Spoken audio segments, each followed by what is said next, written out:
ഇറാന് മേൽ ആക്രമണം നടത്തുന്നതിന് മുന്നോടിയായി ഗൾഫ് മേഖലയിൽ സൈനിക മുന്നൊരുക്കം ശക്തമാക്കി അമേരിക്ക. 3 യുദ്ധക്കപ്പലുകൾ മേഖലയിൽ നിലയുറപ്പിച്ചതായി ഉദ്യോഗസ്ഥരെ ഉദ്ധരിച്ച് ന്യൂയോർക്ക് ടൈംസ് റിപ്പോർട്ട് ചെയ്തു. ഖത്തറിലെ US വ്യോമതാവളത്തിൽ നിന്ന് സൈനികരോട് മാറാൻ അമേരിക്ക നിർദ്ദേശം നൽകി.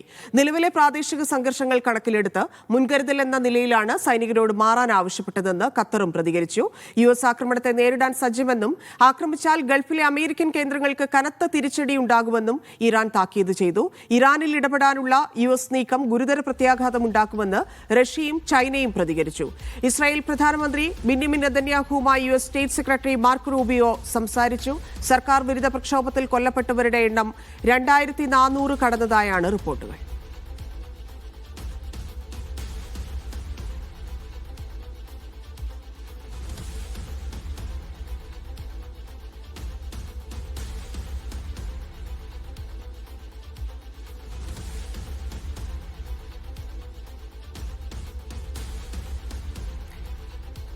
വിവരങ്ങളുമായി ദുബൈയിൽ നിന്ന് MC നാസറും ദോഹയിൽ നിന്ന് അബ്ബാസ് മുഹമ്മദും ചേരുന്നുണ്ട്. ആദ്യം MC-യിലേക്ക്. MC-യെ എന്തൊക്കെ മുന്നൊരുക്കങ്ങളാണ് ഇറാൻ നടത്തിക്കൊണ്ടിരിക്കുന്നത്? ഒപ്പം തന്നെ അമേരിക്കയുടെ ഭാഗത്തു നിന്നുള്ള നീക്കങ്ങൾ എന്തൊക്കെയാണ് നിലവിൽ?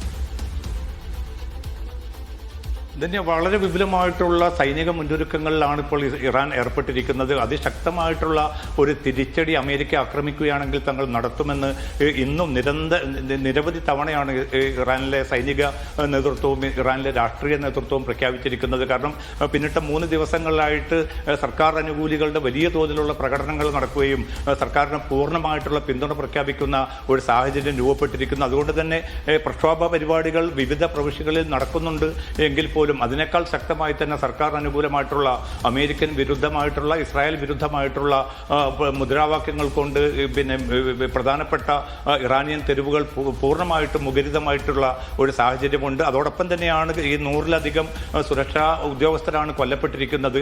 അവരെ കരുതിക്കൂട്ടി തന്നെ ഇസ്രായേൽ ഏജന്റുമാർ കൊലപ്പെടുത്തി എന്ന ഒരു ആഖ്യാനമാണ് ഭരണകൂടം മുന്നോട്ട് വെച്ചത്. അതിന്റെ അടിസ്ഥാനത്തിൽ ഇവർക്ക് വേണ്ടിയുള്ള വിലാപയാത്ര ഇന്ന് നടന്നു. ആയിരങ്ങളാണ് ആ വിലാപയാത്രയിൽ തെഹ്റാനിലും അതോടൊപ്പം തന്നെ മഷ്ഹദിലും കുമ്മിലും മറ്റ് തബ്രീസ് ഉൾപ്പെടെയുള്ള മറ്റ് പട്ടണങ്ങളിൽ നടന്ന വിലാപയാത്രകളിൽ സംബന്ധിച്ചത്. ഇത് ഒരു അനുകൂലമായിട്ടുള്ള രാഷ്ട്രീയ സാഹചര്യമാക്കി ഇറാൻ ഭരണകൂടം വികസിപ്പിച്ചെടുക്കുകയാണ്. അതോടൊപ്പം തന്നെയാണ് അമേരിക്കയുടെയും ഇസ്രായേലിന്റെയും പ്രത്യക്ഷമായിട്ടുള്ള ഈ മുറവിളികളുടെ താല്പര്യം മറ്റു പലതുമാണ്. അത് ഇറാന്റെ പൂർണ്ണമായിട്ടുള്ള ഒരു തകർച്ചയാണ് അവർ ആഗ്രഹിക്കുന്നത്. അതിന് ജനത ഒരിക്കലും തന്നെ അനുകൂലമായിട്ടുള്ള ഒരു നിലപാട് സ്വീകരിക്കരുത് എന്ന അഭ്യർത്ഥനകൾ കൊണ്ടുകൂടിയാണ് ഇറാൻ നേതൃത്വം ഇതിനെ നേരിടാൻ തീരുമാനിച്ചിരിക്കുന്നത്. അതേസമയം തന്നെ പ്രക്ഷോഭം ശക്തമായി തന്നെ തുടരുന്നതായിട്ടുള്ള റിപ്പോർട്ടുകളും പുറത്തു വരുന്നുണ്ട്. ഏതാണ്ട് 2400ഓളം പേർ ഈ പ്രക്ഷോഭത്തിന്റെ ഭാഗമായി കൊല്ലപ്പെട്ടതായിട്ടുള്ള റിപ്പോർട്ടുകളാണ് വരുന്നത്. പക്ഷേ ഔദ്യോഗികമായിട്ടുള്ള സ്ഥിരീകരണം ഇറാൻ നേതൃത്വമോ അല്ലെങ്കിൽ മറ്റേതെങ്കിലും സ്വതന്ത്ര ഏജൻസികളോ നൽകിയിട്ടില്ല. പ്രക്ഷോഭവുമായി ബന്ധപ്പെട്ട സംഘടനകളും കൂട്ടായ്മകളും അതും വിദേശ രാജ്യങ്ങൾ കേന്ദ്രീകരിച്ചുകൊണ്ട് അവരാണ് ഈ 2400-ലധികം പേർ കൊല്ലപ്പെട്ടു എന്ന ഒരു റിപ്പോർട്ട് പുറത്തുവിട്ടിരിക്കുന്നത്.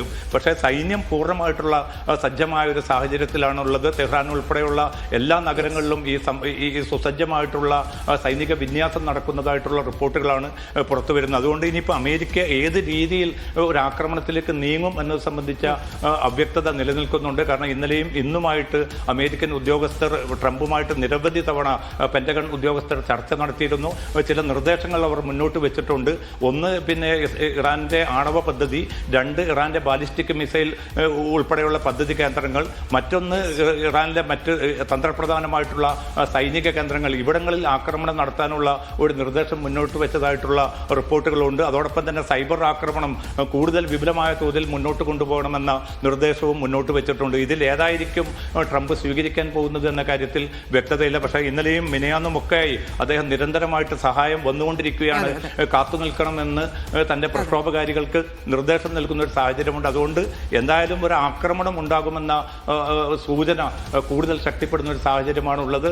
അതോടൊപ്പം തന്നെയാണ് ഗൾഫ് മേഖലയിലും സുരക്ഷാ സംവിധാനങ്ങൾ വലിയ തോതിൽ തന്നെ വർദ്ധിപ്പിക്കാനുള്ള നീക്കങ്ങളാണ് വിവിധ രാജ്യങ്ങളും അതോടൊപ്പം തന്നെ അമേരിക്കൻ കേന്ദ്രങ്ങളും ഇപ്പോൾ നടത്തിക്കൊണ്ടിരിക്കുന്നതും. ധന്യ.